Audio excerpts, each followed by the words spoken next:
अस्सलाम वालेकुम viewers, I hope कि आप सब लोग खैरियत से होंगे, जहाँ भी रहें खुश रहें आबाद रहें, आमीन सुम्मा आमीन। तो गाइस ये कराची का मंज़र है जी। कराची में बहुत ज़बरदस्त मौसम है।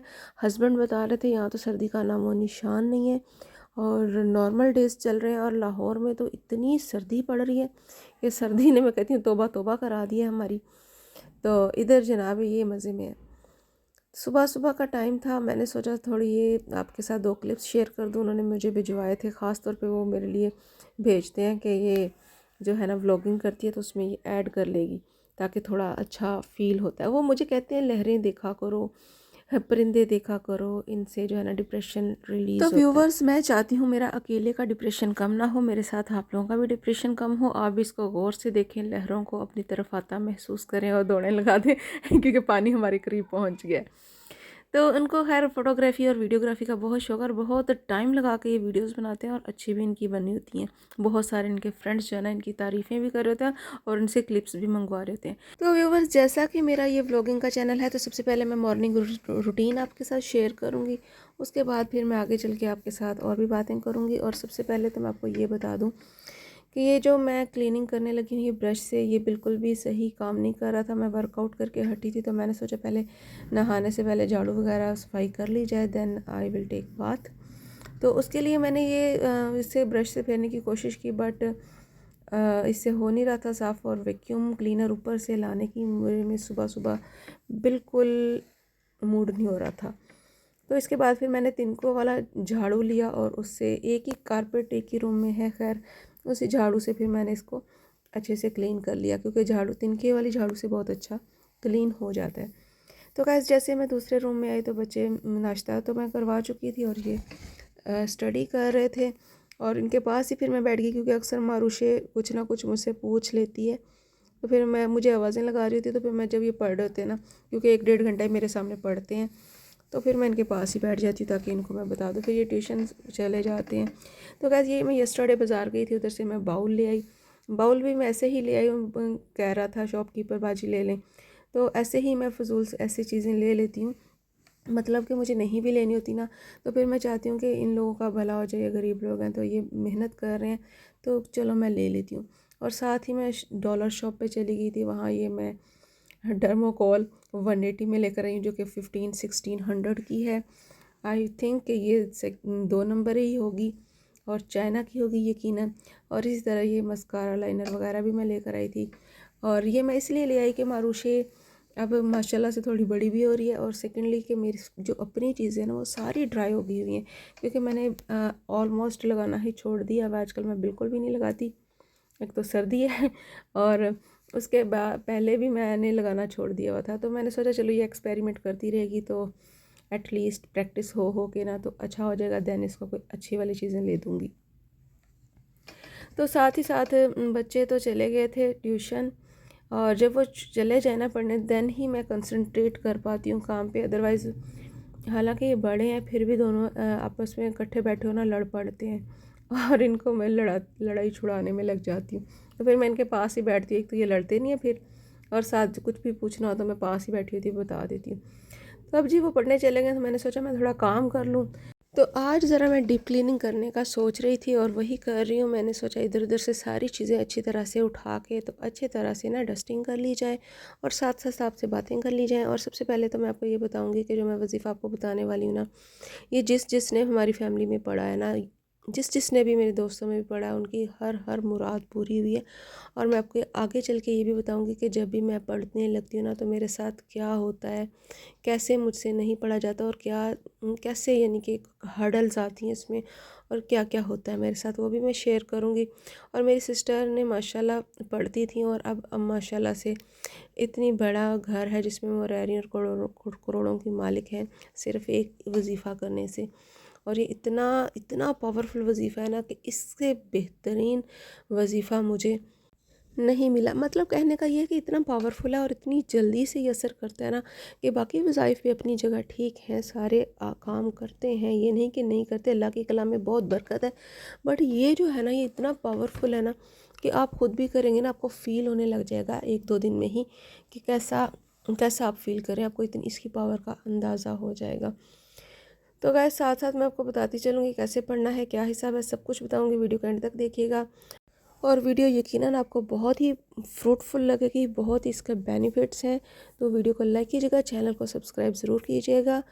तो व्यूवर्स, मैं आपके साथ बहुत ही ख़ास वजीफ़ा शेयर करने लगी हूँ। ये वजीफ़ा किसी भी हाजत, किसी भी मकसद के लिए आप पढ़ सकते हैं। आपकी कोई बहुत बड़ी हाजत है या फिर कोई बहुत बड़ा मकसद है जो पूरा नहीं हो रहा है, तो आप इस अमल को करें। इंशाल्लाह अल्लाह आपको उस मकसद में ज़रूर कामयाबी अता फ़रमाएगा।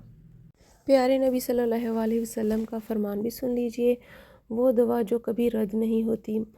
मछली वाले हज़रत यूनुस अलैहिस्सलाम ने मछली के पेट में ये दुआ की थी, ला इलाहा इल्ला अंता सुब्हानका इन्नी कुन्तु मिनज़ ज़ालिमीन। इसका तर्जुमा ये है, तेरे सिवा कोई इबादत के लायक नहीं है, यकीनन मैं ज़ालिम हूँ। कोई शख्स जब भी किसी चीज़ के बारे में ये दुआ करता है तो अल्लाह उसकी दुआ को ज़रूर कबूल फरमाता है। तो व्यूवर्स, आयत करीमा की फ़जीलत, अहमियत और बरक़ात भी जान लीजिए। आयत करीमा की बहुत ज़्यादा फ़जीलत और बरक़ात है। अक्सर बुज़ुर्गान दीन इस दुआ को हर वक्त पढ़ते रहते थे। अगर आप किसी परेशानी में मुब्तला हैं या फिर अचानक कोई परेशानी आ गई है तो आप उसी वक्त ये अमल करना शुरू कर दें, इंशाल्लाह परेशानी ख़त्म हो जाएगी। अगर आपकी कोई बहुत बड़ी हाजत है या मकसद है तो इसी अमल को करना शुरू कर दें। तो व्यूवर्स, इसके अलावा मैंने आपको बताया ना, मेरी सिस्टर ने असर की नमाज़ के बाद उस टाइम तक मसल्ले से वो नहीं उठती थी जब तक कि वो इसकी एक तस्बीह फेर नहीं लेती थी। अव्वल आखिर वो 11-11 बार दुरूद पाक पढ़ती थी। हर किसी ने अपने तरीके से इसको बताया हुआ है, लेकिन मैं आपको वो ऑथेंटिक तरीका बताऊंगी, क्योंकि बाजी मेरी तो 100 बार पढ़ती थी। लेकिन जो मैं आपको तरीका बताने वाली हूँ, जो मेरी फ्रेंड्स पढ़ती हैं, तो वो जो है ना, उससे भी उनको बहुत सारे फ़वाइद हासिल हुए। मतलब जिस मकसद के लिए पढ़ती हैं ना, वो मकसद उनका पूरा हुआ है। तो वो मैं आपको एज़ इट इज़ ही बताऊंगी जैसे वो लोग पढ़ती हैं। तो आप देख लीजिएगा। अब देखिए, कबूलियत का वक़्त तो अल्लाह ताला को ही पता है। एक बार पढ़ने से आपका मसला हल होता है, 2 बार, 10 बार, महीना, 2 महीने, क्योंकि अल्लाह ताला जो है ना, वो बहुत रहीम है, करीम है। वो बेहतरीन जानता है कि हमें किस टाइम पे कितना नवाजना है, और वो बेहतरीन जानता है। हम सिर्फ दुआ कर सकते हैं, और दुआ से अल्लाह ताला ने हमें मना नहीं किया। हम डेली दुआ करें, दिन में 10 बार करें, 100 बार दुआ करें, अपनी हाजत को बार बार बयान करें, रो रो के बयान करें, तो वो ज़रूर सुनता है जब, लेकिन उसका वक्त होगा। वक्त से पहले नहीं पूरा हो सकता, क्योंकि अल्लाह ताला ने हर चीज़ की, हर एक चीज़ का टाइम फ़िक्स किया हुआ है। जो कि हम लोग कहते हैं जी हमें अभी क्यों नहीं मिल रहा। ज़िद नहीं करनी चाहिए अल्लाह ताला से, लेकिन दुआ को हथियार बना के हर टाइम मांगते रहना चाहिए। अल्लाह ताला बेहतरीन नवाजने वाला है, और सिर्फ अल्लाह से ही मांगना चाहिए। बाकी ये जो इधर उधर के सहारे हैं ना, वो सारे झूठे के झूठे होते हैं। तो डियर व्यूवर्स, वजीफ़ा पढ़ने का तरीका जान लीजिए। जब आप पर अचानक कोई मुसीबत या परेशानी आ जाए तो आपने बावज़ू 2 रकत नमाज नवाफिल अदा करने हैं, और फिर उसी जगह बैठ कर 313 मरतबा या हय्यू या क़य्यूम ला इलाहा इल्ला अंता सुब्हानका इन्नी कुन्तु मिनज़ ज़ालिमीन पढ़ना है। फिर अपनी परेशानी को ख़त्म करने के लिए दुआ मांगनी है। इंशाल्लाह आपको जो भी परेशानी होगी अल्लाह ख़त्म करेगा और हाजत पूरी करेगा इंशाल्लाह। व्यूवर्स, इसका आप चाहें तो स्क्रीनशॉट भी ले लीजिए, और इसको एज़ इट इज़ ही पढ़ना है। कुछ लोग एंड पे जो सेंटर में आता है ना, कुन्तु मिनज़ ज़ालिमीन, कुन तुम पढ़ लेते हैं, तो वो गलत हो जाता है। तो प्लीज़ प्रोनाउंसिएशन का ख़ास ख्याल रखिएगा। किसी उनको पढ़ते हुए सर्च कर लीजिएगा कि वो कैसे पढ़ता है। अगर आप मुझे कमेंट करके बताएंगे तो मारूशे माशाल्लाह हाफिज़ा है, उससे मैं आपको किरत के साथ अच्छे आराब के साथ पढ़ के तो उससे कहूँगी कि वो आपको एक बार सुना दें। तो इससे क्या होगा कि आपकी कोई गलती नहीं आएगी। तो इसको बहुत ध्यान से पढ़ना है और इसमें गलती नहीं करनी, और अल्लाह को अपना मसला बताना है। इंशाल्लाह ज़रूर कामयाबी होगी, क्योंकि जिस जिस से भी मैंने सुना है ना, उन्होंने ये वजीफ़ा पढ़ा है, उनको ज़रूर ज़रूर ज़रूर कामयाबी हुई है। किसी ने आज तक मुझे ये नहीं कहा कि हमने आयत करीमा पढ़ा है और हमें नाकामी हुई है, या हमारी दुआ पूरी नहीं हुई, हमारी हाजत पूरी नहीं हुई। बस सच्चे दिल से आपने करनी है दुआ। और ये जो पढ़ते हैं ना, पढ़ने वाले बच्चे, स्टडी वाले बच्चे, वो अगर पढ़ना चाहें इस वजीफ़े को, तो वो पहले अच्छे तरीके से तैयारी करके पेपर दे लें, और जब पेपरों से फ्री हो जाएं तो फिर मसल्ले पे बैठ के रोज़ाना ये पढ़ा करें। और अच्छी दुआ किया करें कि हमें अच्छे नंबर आ जाएं, हमारे अच्छे नंबरों से पास हो जाएं। अगर आप लोग मेहनत नहीं करेंगे तो नंबर नहीं आएंगे। ये बहुत सारे लोग ऐसे कहते हैं जी हमने वजीफ़ा कर लिया, क्योंकि ये ऐसी सिचुएशन है कि इसमें मेहनत शर्त है। अब देखिए कुछ ऐसे मसाइल होते हैं उनमें हम मेहनत नहीं होती, सिर्फ दवा ही करनी होती है। लेकिन जैसे अब सेहत है, सेहत के लिए हम दवाई तो खा सकते हैं, अगर कोई एक्सरसाइज बता दे वो भी कर सकते हैं, लेकिन हम उसके लिए दुआ करेंगे, दुआ से हमें सेहत मिलती है। तो इसी तरह से स्टडी है, स्टडी पहले से ज़रूरी है पढ़ना। अगर पढ़ेंगे नहीं तो अच्छे मार्क्स कैसे आएंगे। तो पढ़ के पेपर दे के उसके बाद आप लोगों ने इस वजीफ़े को करना है, फिर ये इंशाल्लाह काम करेगा और अच्छे नंबर आ जाएंगे। जितने आप चाहेंगे उतने भी आ जाएंगे, लेकिन पहले आपने मेहनत करनी है।